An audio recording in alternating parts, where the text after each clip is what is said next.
Hello student, स्वागत है आपका मेरे अर्पण बीए हिंदी क्लासेस चैनल पर।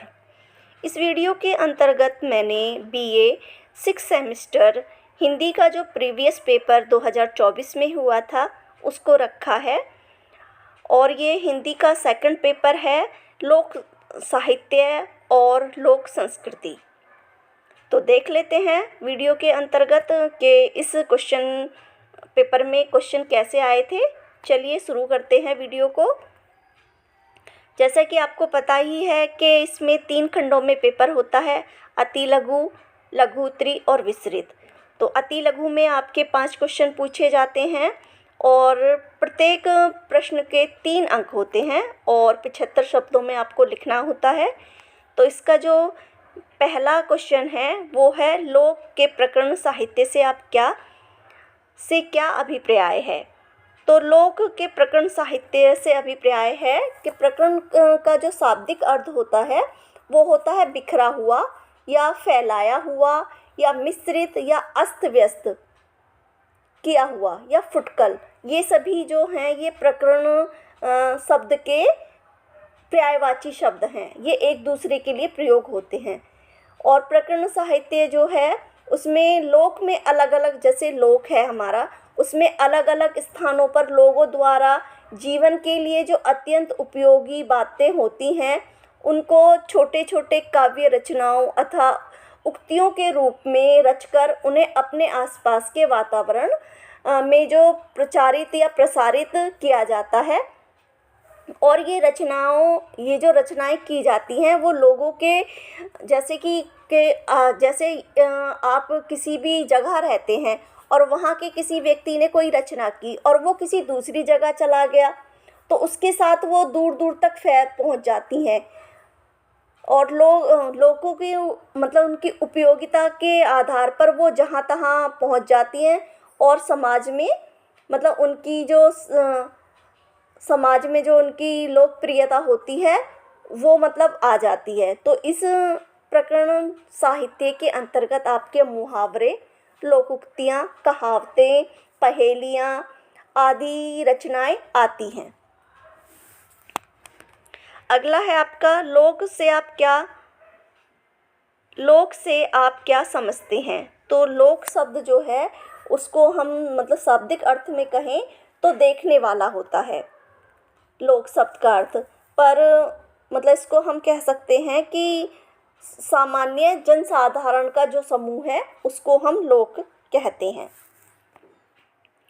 अगला क्वेश्चन है आपका,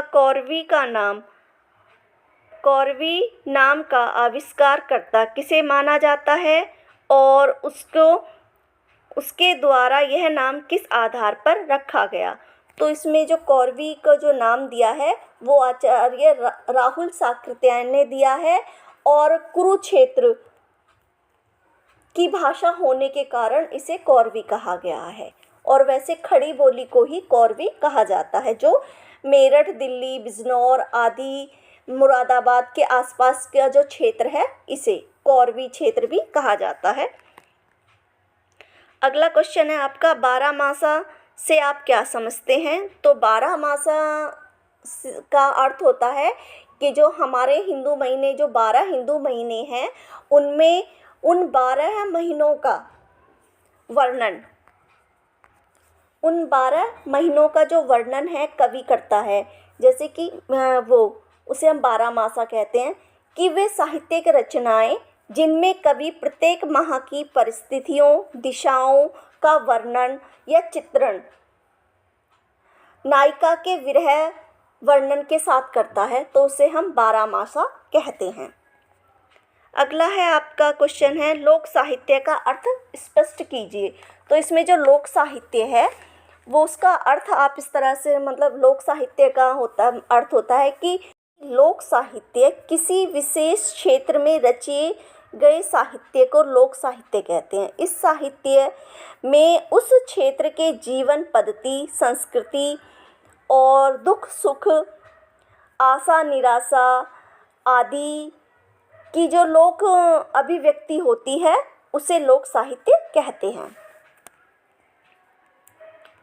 अगला क्वेश्चन है, कौरवी साहित्य की विशेषताएं फिर है लोकोक्ति और मुहावरे में अंतर। लोकोक्ति और मुहावरे में अंतर आप इस तरह से कर सकते हैं कि जो लोकोक्ति है वो जीवन के मूल्यों के रूप में एक आदर्श को स्थापित करती है लोकोक्ति के द्वारा, और जबकि मुहावरे जो हैं वो दैनिक जीवन की क्रियाकलापों या यथार्थ या सत्यता को दिखाते हैं।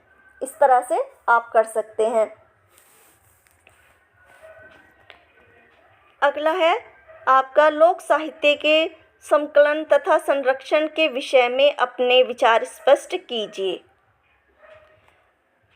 फिर है आपका विस्तृत में आ जाते हैं, 3 क्वेश्चन के उत्तर देने होते हैं आपको। तो इसमें है लोक साहित्य की परिभाषा देते हुए उसके वर्गीकरण पर सारगर्भित निबंध लिखिए। 10वां क्वेश्चन है इसमें लोक साहित्य तथा शिष्ट साहित्य की तुलनात्मक अध्ययन प्रस्तुत कीजिए। तो इसमें लोक साहित्य और शिष्ट साहित्य का जो तुलनात्मक अध्ययन है, मतलब तुलनात्मक का अर्थ होता है कि अंतर स्पष्ट करना है लोक साहित्य और शिष्ट साहित्य में। तो आप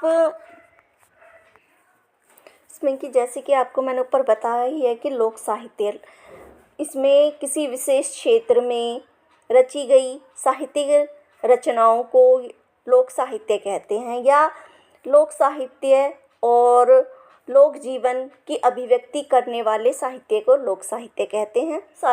शिष्ट साहित्य में अभिजातीय या सभ्य वर्ग के साहित्य को शिष्ट साहित्य कहते हैं। यह साहित्य इस साहित्य में लोक तत्व का चित्रण ना होकर शिष्ट समाज के जीवन पद्धति का चित्रण होता है। इस तरह से आप कर सकते हैं। इसकी विशेषता में आप लिख सकते हैं कि अंतर में ये लिख सकते हैं कि लोक साहित्य की भाषा अक्रमिक और स्वाभाविक होती है, जबकि शिष्ट साहित्य की भाषा जो है परिनिष्ठ एवं व्याकरण के नियमों से बंधी हुई होती है। दूसरा लिखना चाहें तो आप ये लिख सकते हैं कि लोक साहित्य लोक जीवन से संबंधित होता है, और जबकि शिष्ट साहित्य जो है वो अभिजातीय वर्ग या सभ्य वर्ग से संबंधित होता है। ठीक है, इसमें ये हो सकता है। अगला लोक साहित्य की जो रचयिता है वो ज्ञात नहीं होता, और शिष्ट साहित्य में जो रचनाकार है वो ज्ञात होता, उसका पता होता है। और लोक साहित्य में मौखिक रूप से जो लोक साहित्य है वो मौखिक रूप से पीढ़ी दर पीढ़ी सुरक्षित रहता है, जबकि शिष्ट साहित्य लिखित रूप में होता है। और लोक साहित्य में रचनाकार का जो व्यक्तित्व है वो दिखाई नहीं देता, जबकि शिष्ट साहित्य में रचनाकार का व्यक्तित्व दिखाई देता है। और लोक साहित्य में लोक जीवन की अभिव्यक्ति की प्रमुखता होती है, जबकि शिष्ट साहित्य में सार्वभौमिकता की प्रधानता होती है। आप इस तरह से इसमें ये लिख सकते हैं।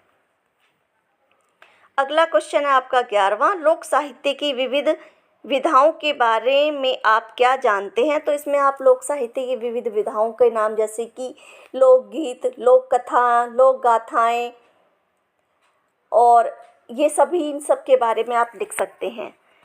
फिर 13वां क्वेश्चन है आपका लोक संस्कृति का अर्थ स्पष्ट करते हुए राष्ट्रीय एकता के संदर्भ में इसके महत्व को स्पष्ट कीजिए। तो ये आपके 2024 में जो पेपर है उसमें पूछे गए क्वेश्चन हैं।